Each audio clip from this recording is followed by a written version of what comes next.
Hey y'all, welcome back to Trendy DIY 29, back with another video.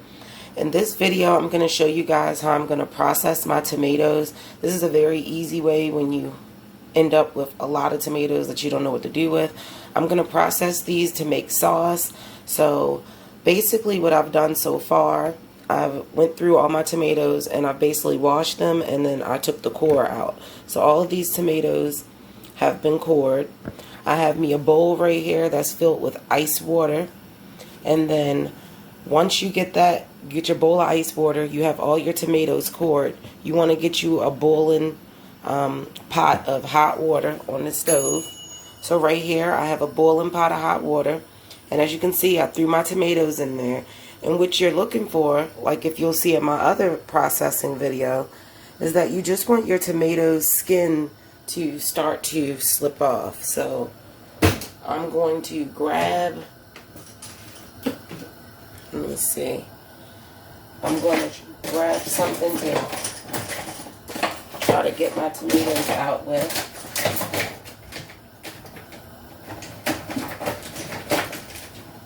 Trying to find my slotted spoon, but I have a slotted spoon right here. So we're just looking for the skins to look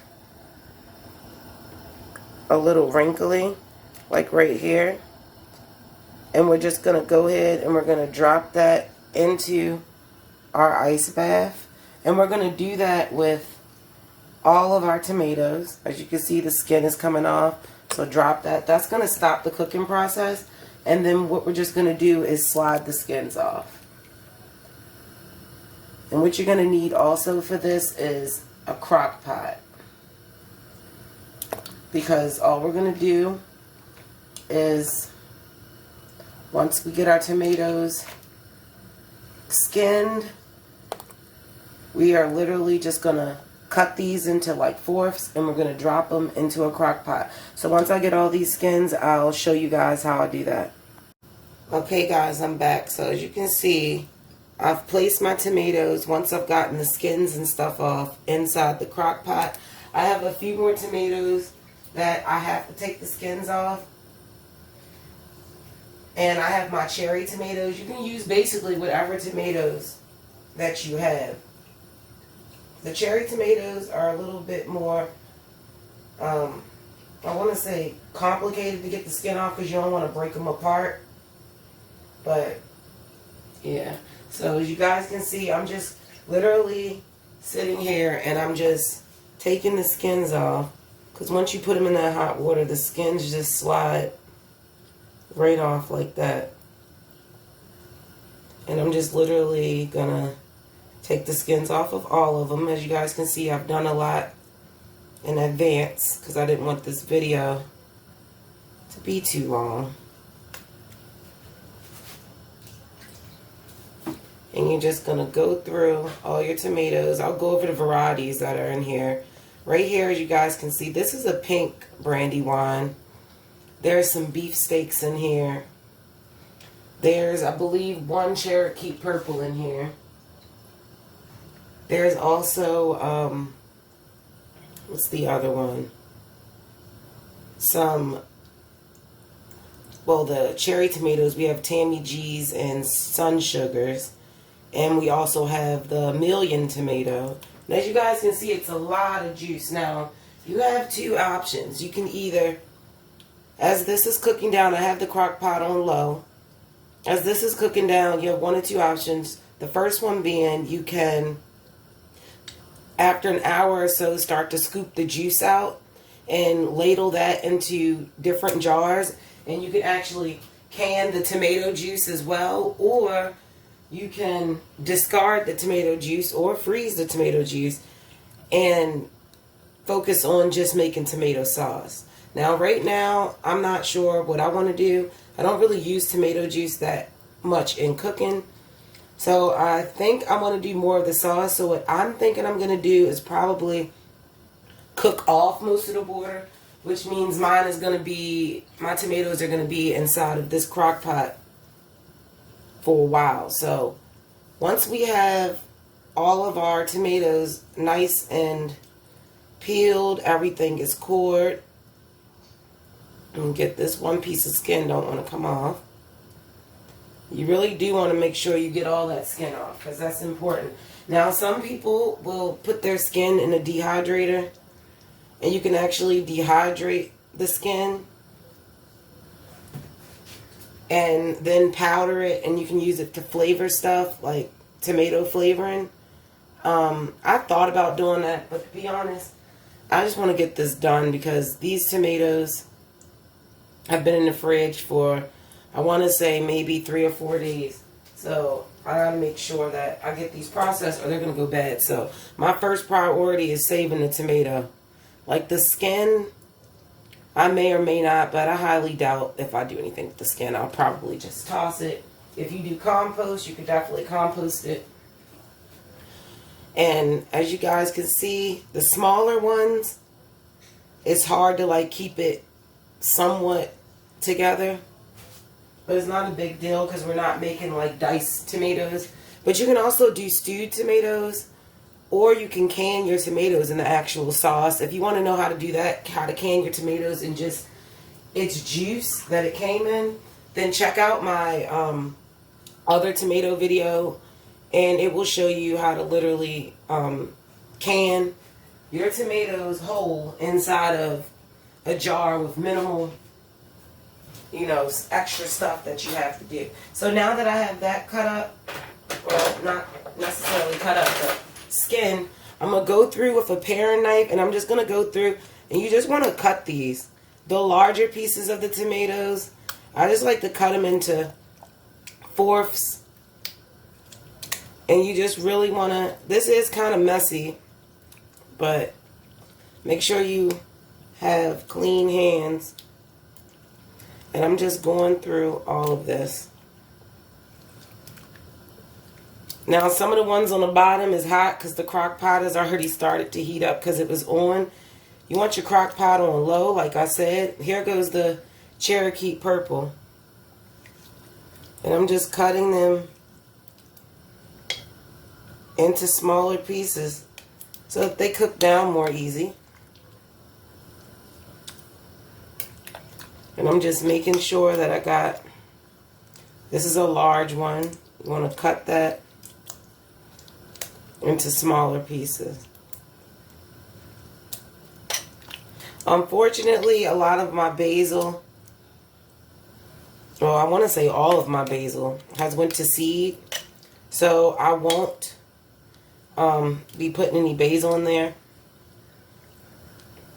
Because usually I like to put a little bit of basil in here, but I've actually read that it can make your sauce bitter over time. But when I canned it with basil and garlic the last time, it didn't. So I'm just going to leave those in some nice little chunks, as you guys can see. Messy process. Just rinse my hands off. And then just get some of this juice off the rim. It's splashed everywhere.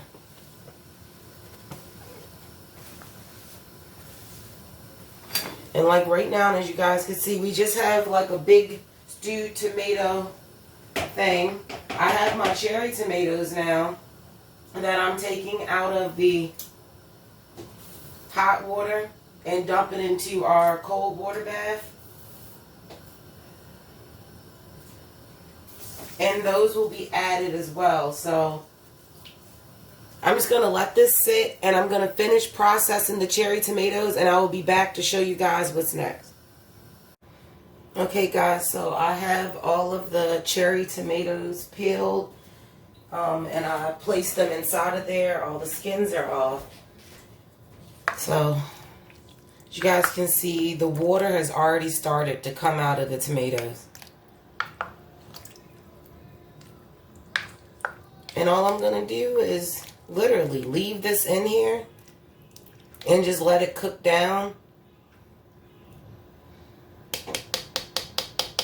I'm probably going to place a lid on this and just leave it on low. This is probably going to take hours to cook down because, like I said, there's a lot of water in here. Now you can either go like this and take the water out, strain it out, or you can let it evaporate, or you can can this and make tomato juice. Whatever you want to do. I'm just going to let mine stew down for a few hours, and then I'll come back and just check on it periodically. It probably won't be done until sometime tomorrow. So this is all you have to do. And as you can see, it looked like it was a lot of tomatoes, but it's going to cook down, and I probably only get a few jars out of this. So I will be back once this has cooked down to show you guys what to do next. Okay guys, so my tomatoes they've cooked down a lot, as you guys can see. I'm going to show you guys the consistency real quick. So I put the tomatoes in around 9 o'clock last night on low. And let me see if I can get a better view in the inside. Okay, there you go. I put them in. As you guys can see the ring, my tomatoes started out up here where this ring is. It's cooked down all the way down below that ring. And this is the consistency that I have. Let me scoop it from the other way so you guys can see it better. So as you guys can see, it's starting to come together as a sauce. And all I did was every few hours I would come out with my mashed potato masher and literally just mash it up. So that's what I'm going to do. And I'm going to show you guys how I'm going to go ahead and can this. So I'm getting my potato masher again. And I'm just going to go down. You can use a food processor. I just want my sauce to have a little bit of some chunks into it. So you just want to mash it up. This went in, like I said, around 9 o'clock last night on low. You want it to be on about maybe 180, 200. I'm not sure what the actual temperature is because my crock pot is just low, medium, high. And I'm just mashing it up. This has been in here, I want to say, for at least like maybe 10 hours or so. So this isn't a fast process because remember, we're not using, if we would have used paste tomatoes, the process would have been way faster and it would not have been so much water. So only reason, and I actually let it also, I left the lid off while it simmered, and I just came and stirred it around because I left the lid off to make sure that it could evaporate out the water. So I feel like this sauce is pretty good to how I like it. I didn't add anything to it. This is just all the tomatoes. And I went outside today, guys. There's a lot more tomatoes now that need to be harvested. So I'm probably going to be doing the same process again. So I have these ready. So I'm going to push this back to the side. I'm going to show you guys what I'm about to do now. So right now I have my oven on 175. So we're going to sterilize our jars. Right here I have some paint jars. These are ball paint jars. And all you want to do is take your jars apart. I like to sit the lid inside the jar so I don't, get it dirty. You just want to sit these onto a cookie sheet. And what we're going to do, we're just going to sterilize our jars. You can do this in the dishwasher, but I didn't want to waste water by running a dish cycle. So I did 4 jars, but I'm going to go get one more jar, guys, because I'd rather do 5 and have too many than not have enough.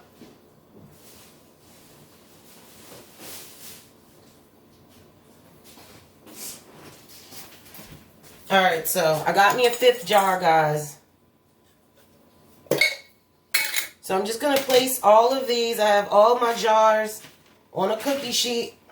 And I'm going to place these into the oven. I'm going to say maybe for about 20 minutes or so. I'm not sure.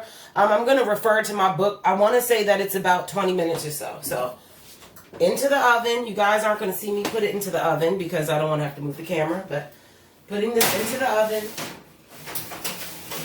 on 175. I'm closing the oven. I'm going to set me a timer for 20 minutes, just to be on the safe side.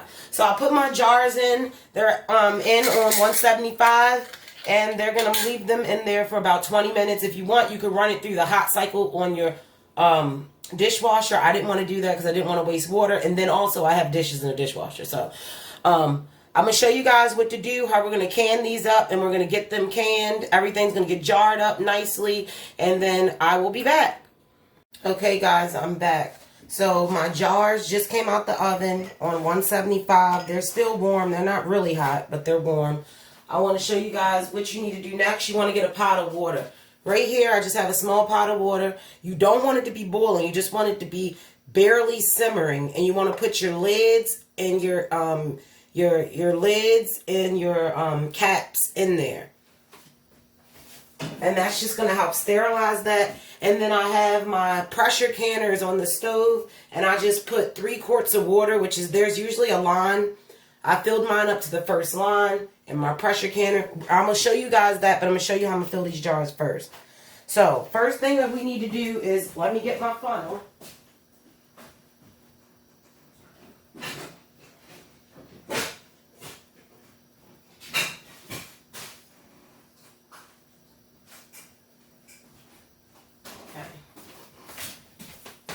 So they have these different types of funnels that you can get. I got this one from Walmart, and I think I got this one from Amazon.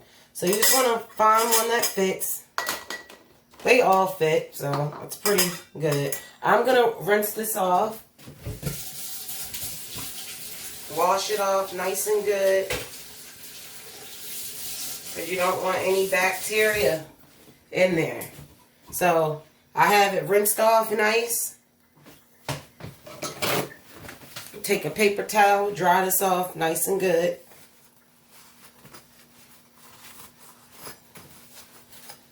And we're going to fill our jars up. Now, since we're doing tomato sauce, we want a 1/2 inch head space. Now, let me see if I have my head space measurer.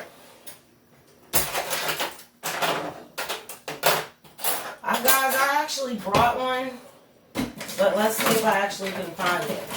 That's the thing. I bought it, and then I haven't used it, and now I'm not sure where it is. Give me 1 second, because I want to see if I can find it. That would be nice to actually use it, since I did buy it, but...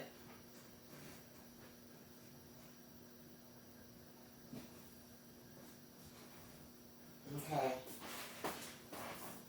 That is crazy, guys. Like, I literally brought one off of Amazon, brand new, and I don't see it anywhere. But I'm not going to let that discourage me. I'm just going to have to use something else. But they do have something that you can get, guys, that helps you check your head space. So I'm just going to use good old-fashioned spoon. And then I have I'll use this plastic knife as a debubbler. So I'm just going to go ahead into my sauce, guys. Let me move this over closer so you guys can see. I know this is like a weird angle. And you just want to fill your jars up. It took a while, but we got our sauce nice and a nice consistency so that when I go to cook spaghetti or whatever else,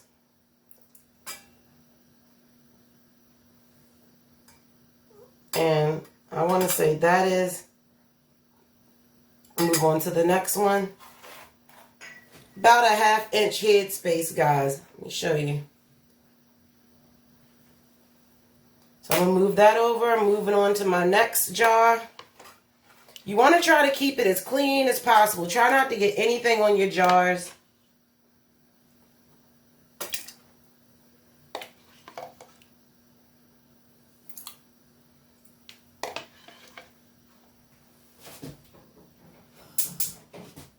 I just cut my stove off for my my lids.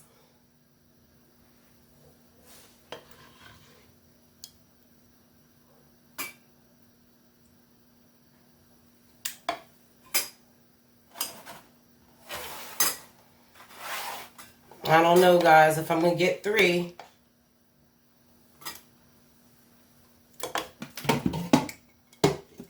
Just like scrape that out. Let's see if we can get all of that goodness in there. Hopefully it's one more jar, but I doubt it. Yep, it's not enough. That sucks, guys, because I'm about to have to can And I only got 2 1/4 jar. You guys can see that that sucks because I have more tomatoes that I'm going to have to do. So basically, this is what I got. And then I have a little bit of sauce. I'm going to pour a little bit more in.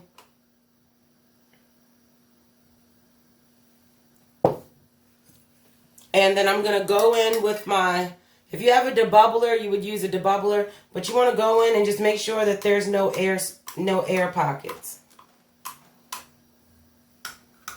You just want to go around all your edges. Make sure that there's no air pockets anywhere. Okay, guys, so I have these sealed. Sorry, I said I ran out of storage, so I'm going to have to figure out how I'm going to get this. But this was kind of messy. So I have these ready to go, and we're going to go over to the canner, and we're going to place our jars inside. So this is my lid to my pressure canner. I'm just going to move that over to the side. And we're going to move on over here, guys, and we are going to see what's going on.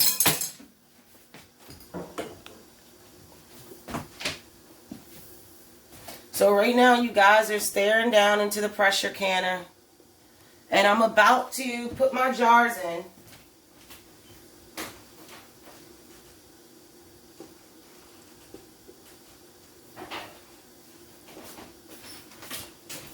This is very important. This is your jar lifter, guys.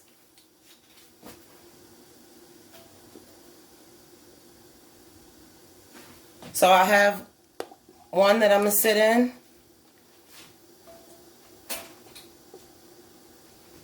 Another jar that I'm sitting in.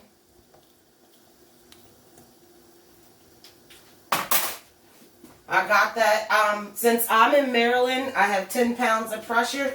So I have my jars are in there nicely. And the next thing I'm going to do is I'm just going to,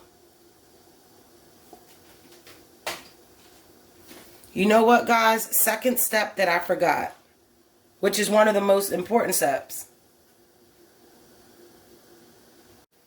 Okay, guys, I had to take it back out the canner because I forgot a crucial part, which is to add the citric acid. Do not forget your citric acid. And what I'm going to do is I'm just going to add a 1/4 teaspoon. Let me check my references, but I believe because this is my first time canning in paint glasses. I normally can in quarts. So let me double check that it is a 1/4 teaspoon of citric acid. You can use lemon juice, but lemon juice, I feel like it makes it taste funny. So have a 1/4 teaspoon citric acid in the one. I usually like to put it into the bottom, but too late to put it in the bottom. And I'm just going to use my fork and stab that down in there. Well, my plastic knife. Get out any air bubbles. Okay. So now it's ready to be sealed. So I'm just going to add on my lid. Place the lid flat. Finger tight. Place the lid flat down. Whoop. And we want to go finger tight. Okay. So these are going to go back into our canner. So let me move you guys back over. Sorry about my ghetto move, but I did not feel like having to start a whole nother video when it was one accident made. Okay. There you guys go. So you up close and personal. Get my jar lifter. And I'm literally going to sit my jars into my pressure canner. I wish it was more, but sometimes this is what it is. It looked like we started out with a lot of tomatoes, but since we didn't use paste tomatoes or sauce tomatoes, we have to cook a lot of the water out. So now we have that in. So we're just going to add in, we're going to add on our lid.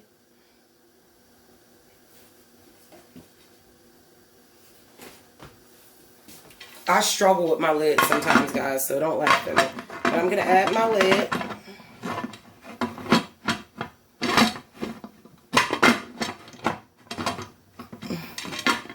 every time I go to put the lid on, I struggle with this because it's like a way that it has to lock in place. So, okay, I got my lid on, and I'm just going to seal that.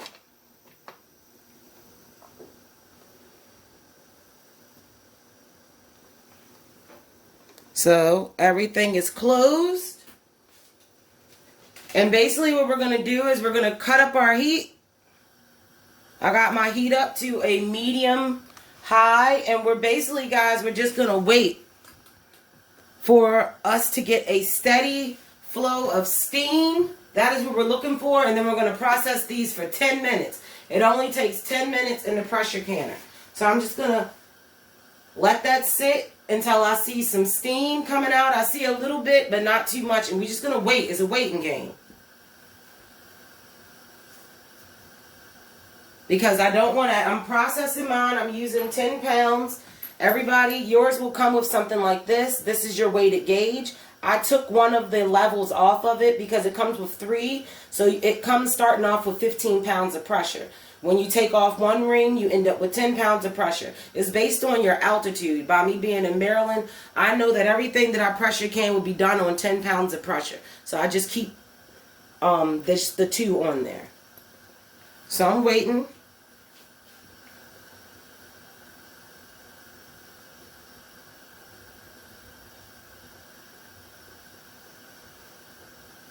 And we're just slowly waiting for, okay, I see some steam, guys.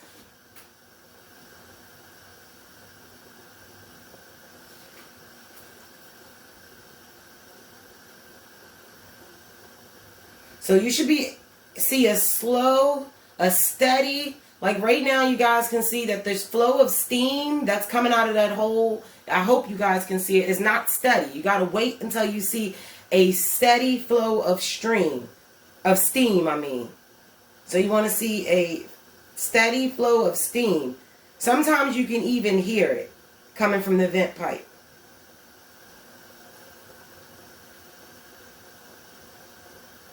Now this is when you could play around with your heat on your stove, because you want to try to, you want to play around with the heat on your stove to try to get this to stay at a steady flow of steam, which I still do not see. I see steam, but it's all over the place.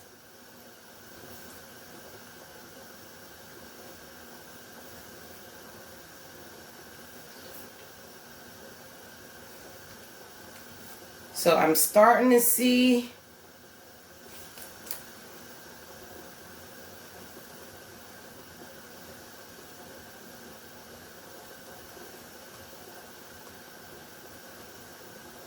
Alright, so I see something, guys. I'm seeing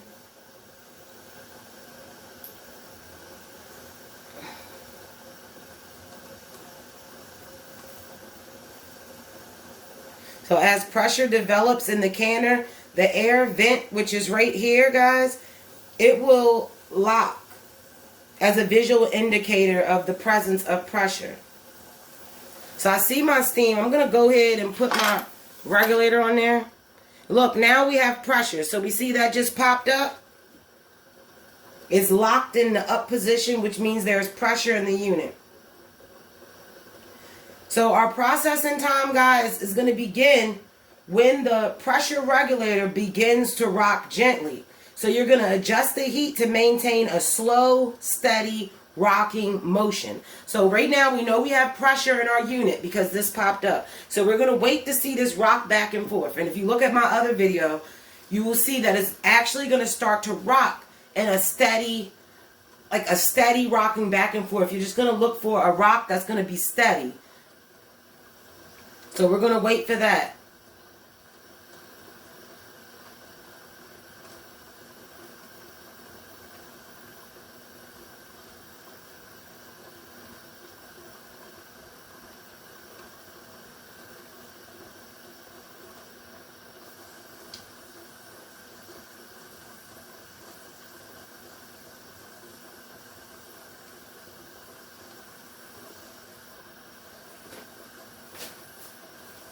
So guys, I want you guys to see this,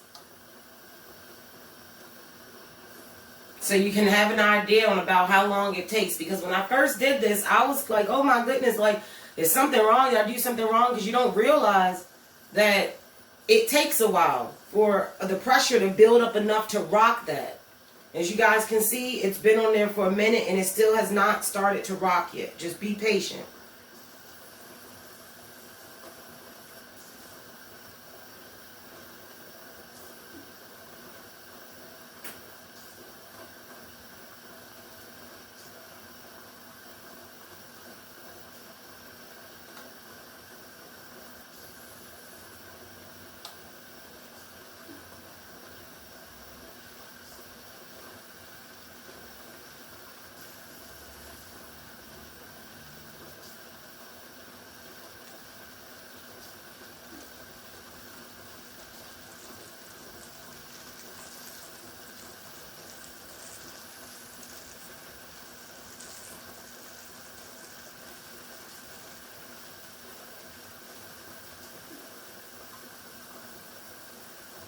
I'm still waiting, guys, patiently for this to rock.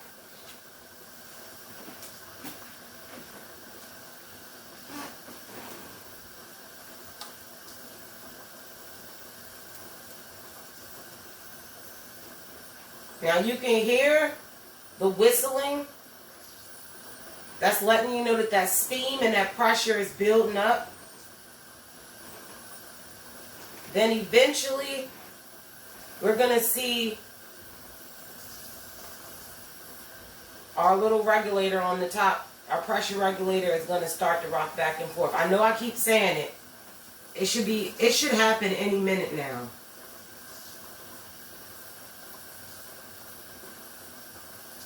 And once it begins to rock, this is very important.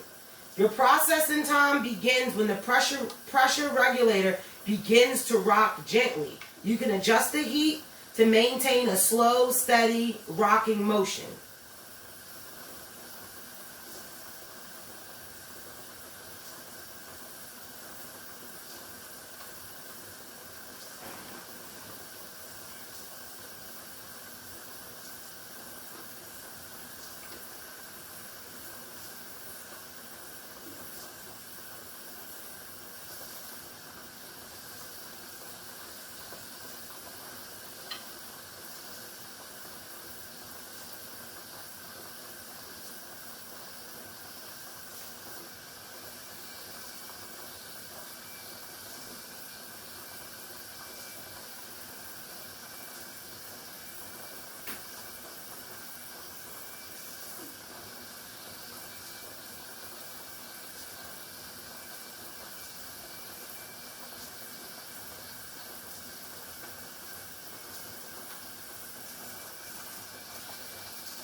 Now you guys can see it's rocking now.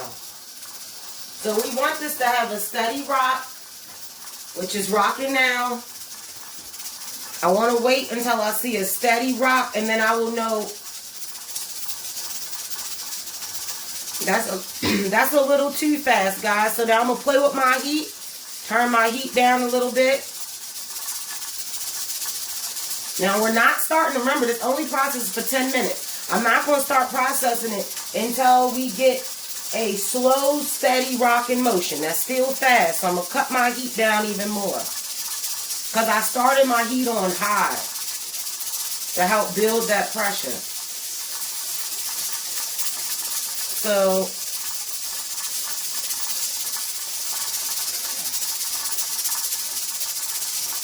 and remember, if you start your processing time and then it stops rocking, you have to start all over again. So keep that in mind. You want to make sure you get it right the first time. So I feel like I'm liking the way that this is rocking. To me, it seems like it's rocking pretty well, but I feel like it's rocking still a little too fast.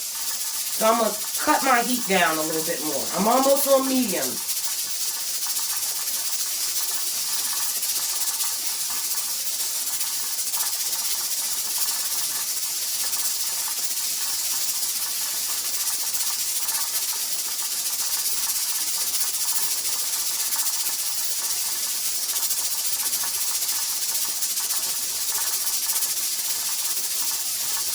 You guys see it's slowing down? So you gotta find that happy medium. Because you want to be able to see that slowly rock.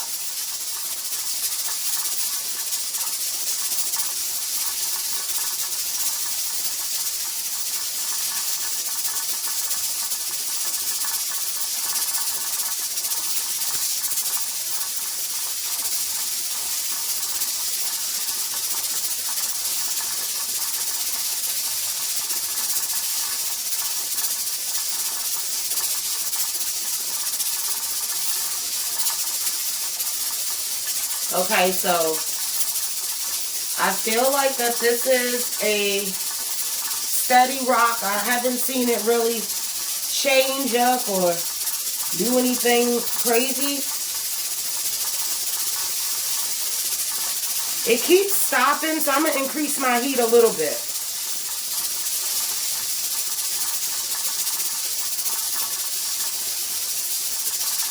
I still have not started my timer yet. It is very important that you get that slow, steady rock. You don't want any pause in it.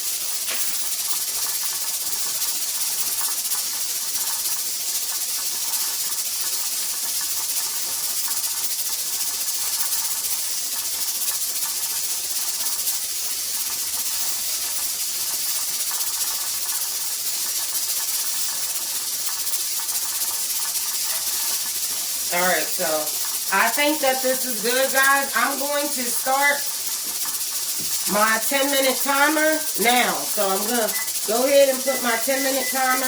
Now remember, if this stops or does anything weird, I have to start all over again. So I started my timer. The pasta sauce, it needs the pressure can for 10 minutes.